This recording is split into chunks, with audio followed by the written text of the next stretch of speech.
the Find Your Influence podcast, and I've got a very, very special guest today. Our special guest is one of Australia's premier public speakers. This person influences organisations, audiences, and attendees everywhere. He's a mentor of mine. I love this human, and I'm really, really grateful that people like Keith give us their time to come and talk about what it's like to be an influential human.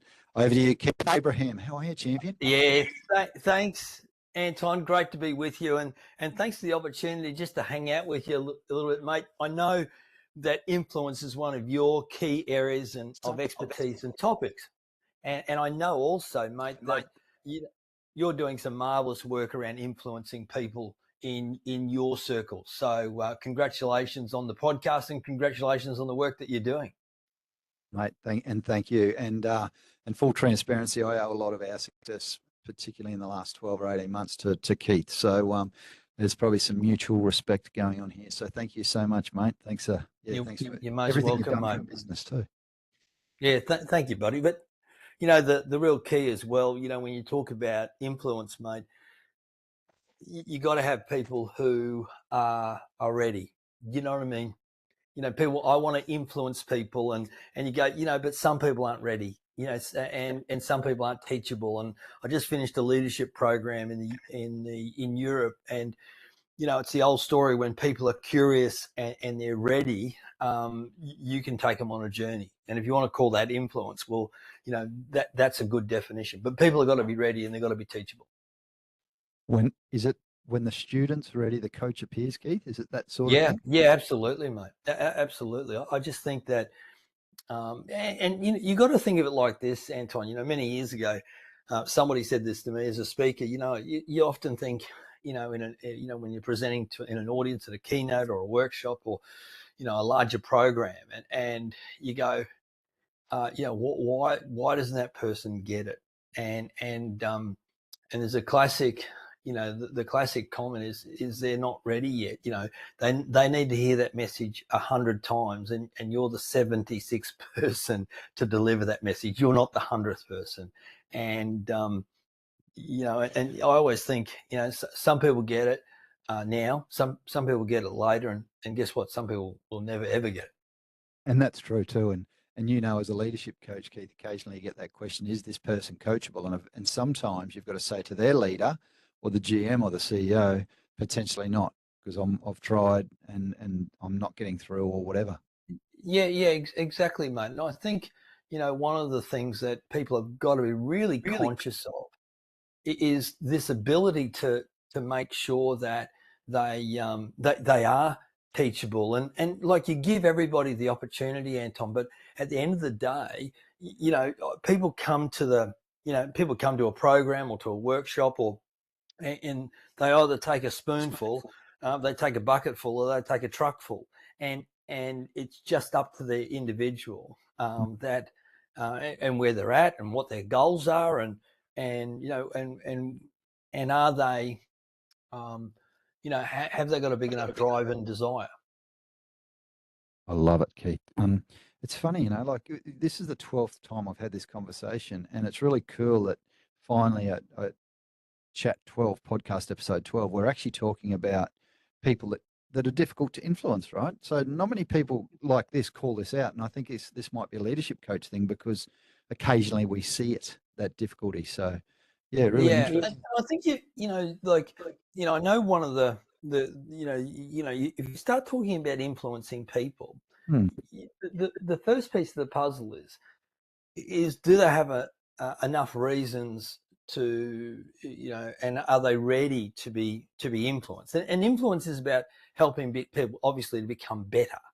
You know, when you talk about leadership and you talk inside of an organization, we're not talking about influencers who are 100,000. I've got 1 million followers on Instagram. You know, that's not it. You know, all of us as leaders are endeavoring to do two things. You know, we're endeavoring to have impact and to have influence with people. But the only way that can happen is if people are sort of going, okay, well, I'm ready for this. And just to give you an example, so I've just finished this 6-month leadership program in Europe. 20 leaders. They've been selected by their organization and work with me from 14 different countries. And there's people on that program who accessed every resource, accessed every opportunity, reached out for mentoring sessions with me and reached out to the mentors inside. And there are people who didn't. And at the end of 6 months, all of a sudden you can identify the people who are soaring. And in essence, Anton, this program is a 6-month job interview. So these people are going to be promoted to country leaders or regional leaders. And automatically, by the time they get to their final presentations and project presentations, you can see the people who have shot the lights out because they've been prepared or open to being influenced. Open to influence. Wow. If you're out there, if you're listening to this podcast, team, what a beautiful comment from Keith. Regardless of who you are, whether you're a leader or a team member, be open to influence, because there's everyone around us that are there for us and willing to serve us, mate. That's a beautiful, beautiful comment. Yeah. And the other side of that, Anton, as well, is don't get influenced by people who are not going to take you closer to where you want to be. Because, how many people, in an organization are hanging around some negative people and they say, the boss doesn't know what they're talking about, and this company's upside down and inside out, and this is stuffed and that's not working. And they're sitting there and going, yeah, you're right. And the thing there is you're going, you got to step back and say, can this person help me get to where I want to go?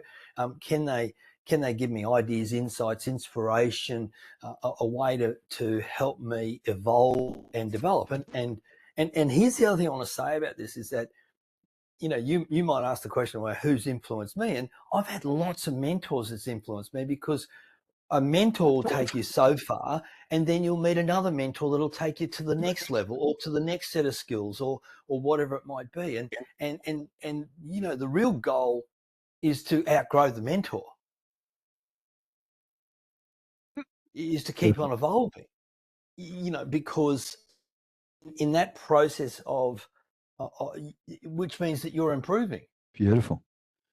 And then, it always amazes me when I talk to people, Anton, they say, I've had the same coach for the last, 6 years. And you go, you should have graduated from now. Nice. You should have evolved past them by now. I like that.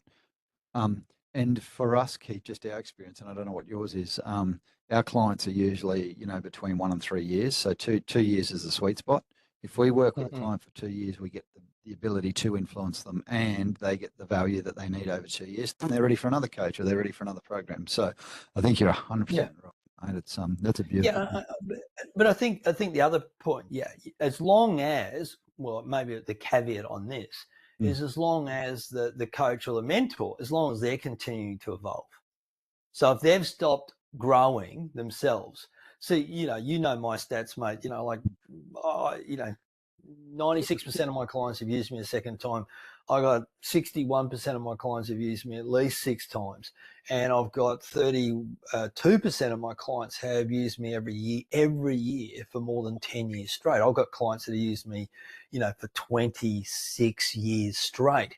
Now, what's that all about? Well, I continue to grow and develop, but also they have different needs as well. That's the other side of the coin, isn't it? It's about, it's not only about now growing and developing yourself as the coach, but it's understanding what the needs of the client are, so that you can lean into, because you might need to learn something about something that you're not qualified, experienced, aware of. They might have this other challenge over here where you got to go, you know what, I'm going to go and find out that so I can be the person they need me to be. Well, that, or at least be continuing to grow and evolve, so that you're adding value. You continue to add value, because at the end of the day, if you think of it from a business point of view, what's the real metric of any great business is, does your client return and do they recommend? So if the client keeps on coming back, you have sustainability. If they're recommending, referring you, then you have a greater profitability. And it's making sure that you have this long-term, especially, we're talking about influencing, but when you think of the different influencing circles, you've got the influencing of people around me, and whether that be family members or team members or clients, or influencing your leaders, the people that are above you. At the end of the day, it's making sure that am I adding value? Am I, because that's where I think, that's one of the key elements of definitely influencing people, because if you're adding value, for example, this podcast is a tool of influence. So somebody listens to you, they listen to me, and they go, wow, that idea is fantastic, and I'm going to go and implement that, or whatever it might be, or that makes sense, I'm going to research that. But if it doesn't add, then people, on to the next thing. Tune out. I heard a stat recently, Keith, where on a Facebook marketing video, so if you're going to market your business and you're going to do it in 2024 style, which is, online, you have 1.8 seconds at the start of your video to catch someone's attention. The viewing time now is 1.8 seconds. That's not a lot of time to catch someone's attention and then get the ability to influence them. Well, then, and I think the other, but you look at this as well, Anton, if you don't have a connection with that person, they're going to give you 1.8 seconds. If you have a connection with that person, so you trust them or you feel like they're adding value to you, well, then, how is it that one of the most successful podcasts in the world is Joe Rogan, and it's all long form. There's nothing under 2.5 hours. Now, the reason why is because the conversation is interesting. The people that he has on it are interesting, and they're having a conversation where they dig deep into topics. And most of the great podcasts on online now are getting more and more into that longer form, because people go, this is making sense, and all of a sudden 2 hours, two long bike rides, two car trips down the Gold Coast, and you sort of you're not listening, you haven't listened to anything else. Beautifully put, mate. Beautifully put. So I think part of that adding is you've sort of got to have connection first, which I love, because, and that's probably part of being coachable. If you're connected with someone, if you know, like, and trust them, you'll be open to what they've got to say. And then the next part is to be interesting, to really capture some attention and have some content that lights people up. Well, I think, what do they say? Be interested. Be interested, not interesting. And so I think, when you just turn that on its head a little bit, I think if you look at any successful leaders, they're interested in you.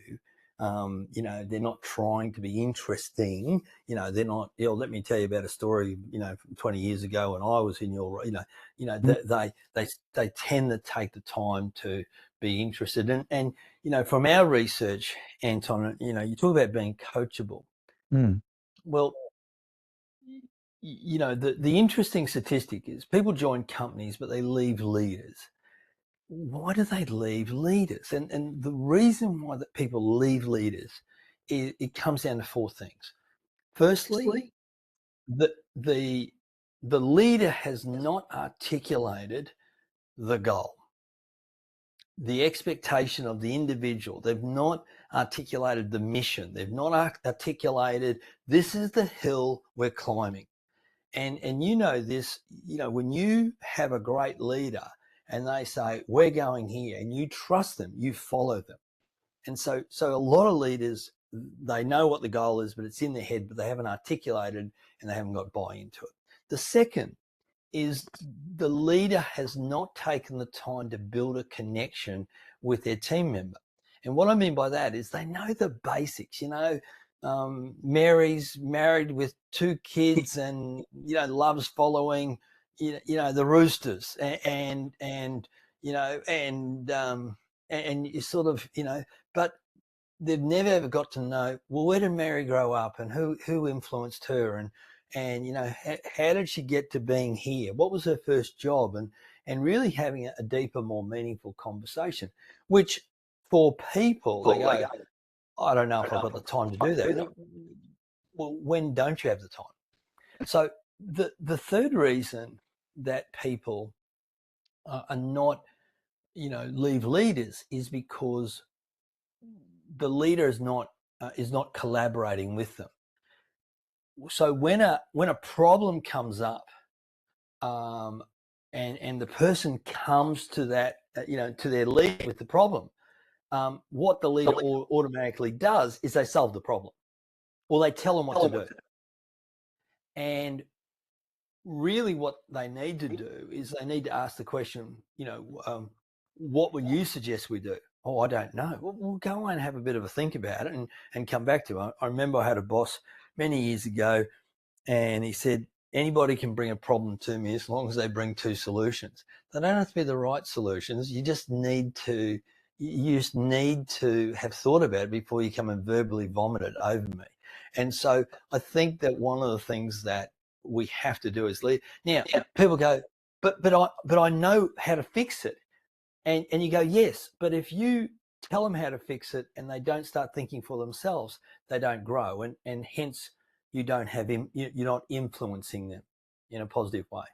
And the fourth reason is proactive coaching. Most leaders are reactively coaching. So the leader goes, sees Larry in the hallway and says, hey, Larry, how's your day going? All right, what have you been up to? Oh, I just pitched a deal to one of our clients, to this new client, and I don't know if it went real well. And they go, and the leader goes, well, tell me what you did. Well, I started the meeting this way, and then I gave them this, and then I did that. And the leader goes, oh, mate, you probably should have done it the other way around, and you should have started this way. And the leader goes, I'm coaching that person. But the horse has bolted. If you really are, if you want to be proactive, you would have said to the individual, 3 days before, how's things going? Or, oh, I've got this meeting coming up. Great. Show me a slide deck. Show me how you're going to pitch it. And okay, don't do it that way. Do it this way. Make sure you say this. Make sure you finish this way. And it becomes that a little bit, rather than being reactive in coaching it, you're proactive. Because that coaching then, sure, is a teachable moment and everything like that. But the individual sometimes will go away and go, oh, geez, I stuffed up. So they're not necessarily absorbing the learning from something like that. Wow. And I think, Keith, you're right, because when you tell someone something, they sort of not encouragingly go, yeah, I understand. But if they come up with themselves, if you actually ask them and say, well, what do you think you could have done better? I just have this belief that everyone's got the answer to that question. Of course they do. Of course they do, mate. And the real key there, buddy, is that, people who are often closest to the problem, people say, oh, they can't see the trees, can't see the forest from the trees. But in essence, they've got an idea on how to fix it. And you've just got to be able to give them, in essence, permission to be able to come up with the idea, and for it to be, for them to say, well, I think we could do this and this, and you then say with your wisdom and your insights, you go, good ideas. What about we take part of that and we also do this? And then all of a sudden it's a collaborative approach, but more importantly, it becomes our idea. It's no longer your idea, it becomes our idea. And that's where you get buy-in. Nice. And ownership. Things. Yes. I love it, Keith. So I got the 4 C's then. I got articulation, I got communication, then 2 was connect, and then 3 was collaborate, and then 4 was coach proactively. Oh, yeah, absolutely.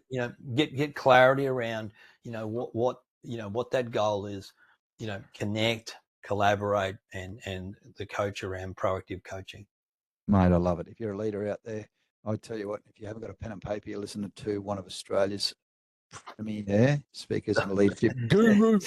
Settle down, buddy. Settle down. But it's just, it's just when you see all these things, when you look inside, I've been now doing this for, 28 years, spoken on, 41 different countries to about 1.7 million people and about 500 plus companies. I'm looking inside companies all the time, and you know, you and I were chatting before. You know, we see things that you go, wow, that's good, and you see other things and you go, wow, that is so poor. You know, like, and it's just, and people then wonder, well, why aren't people following me, or whatever it might be, and you know, look in the mirror. You know, just look in the mirror. It's funny you should mention that. There's one. I carry that now because we have a mirror moment with some humans where we just say, "Now I'm just going to talk." Yeah, I get you, mate. I get you. I 100% get you.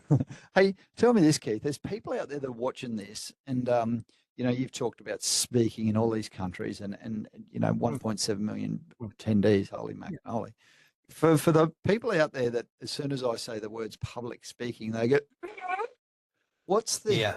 what's the thing, Keith, that you would say?" And I know that we've you know, there's a 2-day program in this because we train public speaking for 2 days. But Yes. what's the thing that is there anything that you can say to people like that and just say, hey, this is how you can be more influential when you're up on stage, and this is how you can get over some of that fear? Yeah, I think there's a couple of things there, Anton. You know, firstly, have a structure. You know, have a structure that you can follow and that you've memorized. You know, like have the model that you teach in your programs that people can follow to, and they can lean back on, and they can go, you know, geez, I lost my way a little bit here. Okay, go back to the structure, go back to the model. The other thing I would do there is make sure people have got a really rock solid start, because you know the hardest part of any presentation is starting, because you're the most nervous then. And as soon as you see people are not, you know, jumping up and leaving, and they're not throwing anything at you, and all of that sort of stuff, you sort of go, okay, well, I'm going okay here. And it's, and the other thing I'd say to people as well is that, you know, you're not looking for perfection, and you're looking for progress, and you're just looking to be a little bit better, you know, each time. And the more you do it, the better, you know, the better you get at it, or in essence, the more comfortable you get at it. It's a little bit like anything, Anton. You know, if you think about driving for the first time, you know, you kangaroo hopping. If you're in a manual car, you're up and over the curve. And you know, if we all gave up when we didn't start perfect, you'd never drive. And so it's one of those things that you just take your time and do it. However, here's what I want to say is the upside. So as uncomfortable as it is truly one of the best skills as a leader to be able to stand up and present, because of the confidence that you demonstrate to your colleagues. And even though inside, you know, you've got the butterflies going, you know, you don't feel, you feel very nervous. People are not seeing that. And what all of a sudden people go, oh, they're a really good speaker. And automatically they're drawing a line that you're also a very good leader, you know. And the great leaders are articulate. You know, they're not perfect. They're not eloquent necessarily, but they are articulate enough to know how to get a message across. And that's because, you know, like you, like me, you know, we have a model that we follow.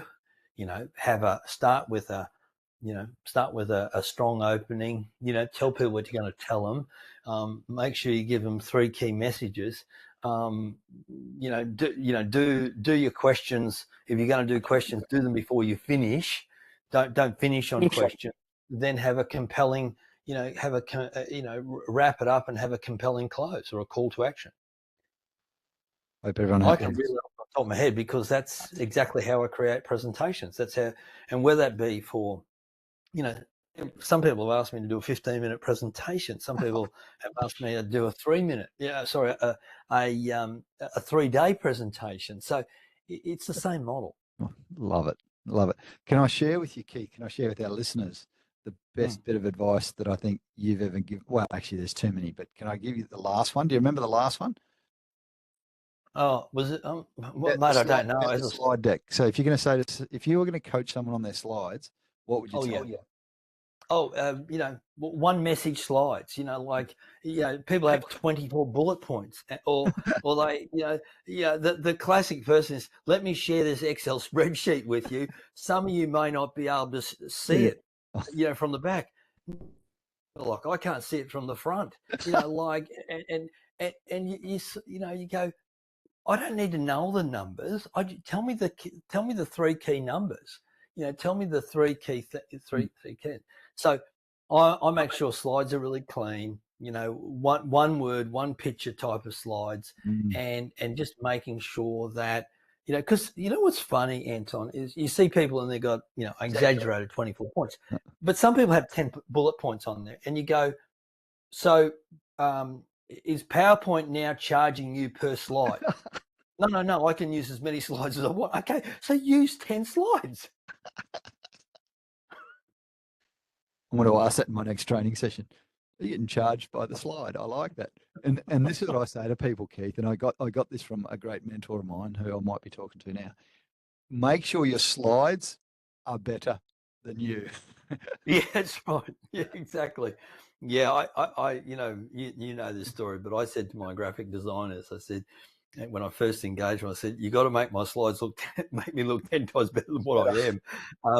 And because all of a sudden it just makes a difference. I did have a mentoring session this morning with a speaker I'm coaching out of Colorado. And he showed me his slides, and he said, what do you think of my slides? And he said, before you say anything, he said, I know I need to work on them. I said, well, I'm glad you said that, because they look boring for me, with about five O's in it.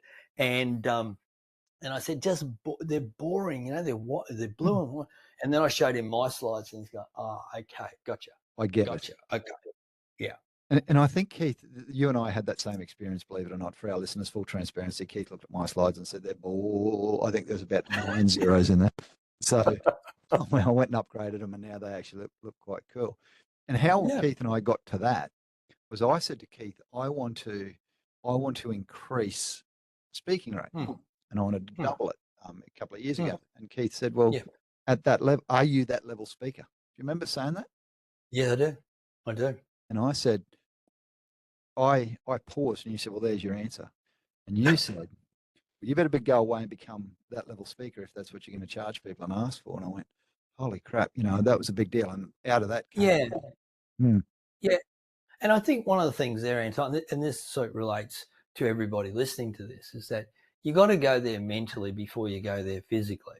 And so, making sure that you start to think about, okay, what do I need to do? And when we start talking about influence, buddy, like the real bedrock of being able to have influence with people is be the living example of what you're talking to them about. Don't be the talking example, be the living example. Let me tell you about, that you have to be, more disciplined, in doing this work, and yet they don't do it. Oh, you should be planning your day out, and yet they don't do it. And so, and it's not about, people have a phenomenal ability to sort the cream from the crap. They know if you're if you are the living example of that or not, because even though you might be pretending, inevitably, the truth always comes out. And so I think, at the end of the day, that has to be the rock solid, place where you've got to come from with that. Wow. And I always say to leaders, Keith, people aren't listening to you anyway. They're only watching you. So they're looking for how to behave. Correct, mate. So very true. So very true. Do you know, Keith, that is amazing. Be the living example. If you want to influence someone, just live it. Yeah. You don't be the talking example. If you want to get your kids to do something, then make sure you're the living example, not the talking example. So I don't say to my kids, oh, you should set goals, because obviously I talk about goal setting. They see me setting goals. They see my wall's got this is what we're trying to achieve, and this is what we're doing here, and they see me applying myself to doing that, and so you've got to be, and with your people, it's the same story. You have to be the living example. One thing that I sort of love the most about, so I have two daughters. 127, 124. But for the last, for the last 10 years, 8 to 10 years now, both of them come to me in early January and say, can we sit down and set our goals with you, Dad? They're keen on a fella. They will say, Dad, can you have a goal setting session with Larry here, because I want to see if he's going to stack up. I want to see if he's got the drive, desire to go the distance. So I think that now they'd only do that, mate, if I'm the living example of that. They're not coming to me if I'm not the living example of that. Best example I've heard today, Keith. Check out the boy. Do a goal setting exercise with the boyfriend just to check them out. Yeah, that's right. Yeah, winner. After they always school them up as well, mate. I don't know. This is probably not relevant, but if they think that the person is someone's going to stick around for a little while, they'll say, we'll come and meet mum and dad and everything like that. But make sure you look dad in the eye and make sure you shake his hand with a firm handshake, because if you don't, you'll probably be done. And so probably that's just me being old school, mate. Don't worry, mate. Don't worry. All of us have got a bit of old school in us, I reckon, especially us Gen Xers. Mate, I love it. And just for my benefit, so I've got a 27 and a 26-year-old. Or maybe 26 and 25. Hold on, don't quote me that. 98, 99. Hopefully they'll live over 3 centuries. What do you say to your daughters and how has shaped you, Keith? How did you go raising daughters? I think they say that girls are harder than boys. They're not as crazy early on, but the one thing I've learned, mate, is as your kids get older, believe it or not, they need more of you. And I don't mean they need you to change a nappy, or they don't need you to run them to sport or something like that. They need to have, sage advice or sage wisdom from their parents. And we have a phenomenal relationship with our girls. And you know what, we've worked on that, mate. Because like any teenagers, it's not an easy road, but they do need more of us now from an advice point of view, and which is probably testimony to the relationship they have, that they're seeking us and not seeking somebody else. And I think that's that's one of the things you sort of go, okay, what do I need to do to influence the people that are closest to me, and that comes back to being the living example, making commitments, building trust, making commitments, keeping them, what's the easiest way to build trust? Make and keep small agreements. And just keep on making the deposits in their emotional bank account, and we've been really fortunate that the girls get what we do, so they've hung around some really positive people, and I suppose and it's being, I think it's also, mate, it's knowing, if there's one thing, is knowing when to give advice and when to just keep your mouth shut, and I think sometimes sometimes kids or anybody, your partner, do they need to vent? Do they need a solution? Do they need advice? Like just being able to read the room a little bit. I got caught out. My daughter's got her own business, and she's absolutely under the pump, and I said, how's things going? And she broke down into some tears, and I jumped into, I jumped into solution mode and saying, okay, what you need to do is, A, B, C, E, D, F. And she says, Dad, I don't need that advice. I just need to let this out. Just support me. Just hear me out. I need to vent. I need to cry. I need a hug. And then I need to keep on going. And for me to go, right, okay, I'll squirrel that away. I'll make sure that, in a few weeks' time, I'll sit down with her and we have a business conversation about how she's going to do her business, better next year. And I think this is the thing that all leaders need to understand is you pick your moment.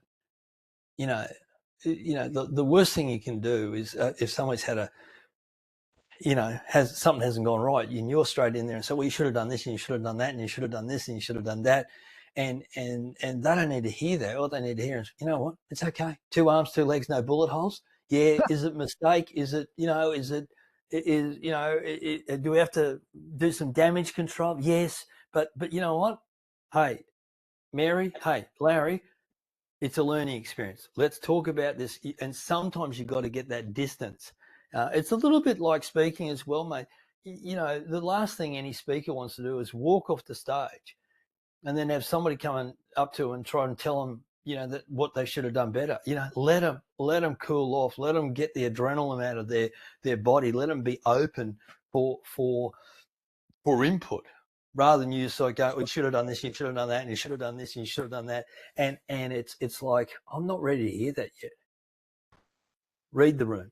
Read the room. Pick your time. Read the room. I love that, Keith. Keith Abraham, mate. I feel like you and I could probably do a Joe Rogan and go for about 2 hours. we could do a 3 hours on this one, buddy. But the gist of it is people is be the living example. Make sure that you're growing and developing. As a leader, I'll finish on this. As a leader, we should be creating a that brings people along with us because you're growing. And and that's what and then just to understand that, what do I need to do to have the biggest impact on my people? And you really need to know, start to have some more meaningful conversation. Know what drives them. Know what engages them, enthuses them, energizes them. Have deeper, more meaningful conversations with them. And just so we're not in this utopia world that everyone wants to come on the journey, understand this, Anton, is that some people are on board and some people are detractors in your team. And what we try and do is we try and influence the detractors. And rather than trying to influence the detractors, what we need to do is influence the middle ground. Influence the people who are undecided. Because when you influence the people who are undecided, the detractors don't have anybody to talk to. And they either get on board or they get lost. Oh, that's powerful. Get them so, on. If people are watching on their video, mate, here's the model. The model's really simple. It's a diamond. Mm-hmm. At the top, you got people who are on board. Mm-hmm. And then down here, you got detractors, and you can call them anything. But at the end of the day, they're detractors. They're the people who are, they go and find problems for you. They don't have solutions. They go and white ant you. They will, they're not happy. And when you ask them how they're going, they answer fine. And you know what fine stands for. I can't repeat it on a family show like this. But what we try and do is we try and influence these people and try and win them over. And what we do, mate, is influence. And by influencing the middle ground, they either run out of people to whinge to, whine to, and they get on board, or they get lost. Love that. And they go and find some other organisation to go and, creep in, crap, and creep back out again. And terrorise. And toxify. Yeah, they are terrorists. They are terrorists. And there's a great model around. I can't remember who came up with it, but the bottom left-hand quadrant was prisoners. They're stuck in their organisation. They won't leave, and they feel like they're locked there for financial reasons or whatever else. But they're the ones you've change or let go. Yeah, exactly. Keith Abraham, how do you do it? Just how do you do it? What do you mean, mate? I'm just I'm just a young guy having a crack every day, buddy. That's what I am. I'm just a young guy having a crack every day. Out having a go, Keith. Just having a go, learning every day, mate. Changing people's lives every day, starting with my own. I am my greatest project. You're a good case study for some of these studies, you reckon? Exactly. Exactly. Oh, my Mrs. G says the same thing, Keith. She said, I'm very, very lucky that she's very, very patient. And I go, you're right, baby. Yeah, I get that too. I get that. Keith, legend stuff, mate. Can't thank you enough. Best ever.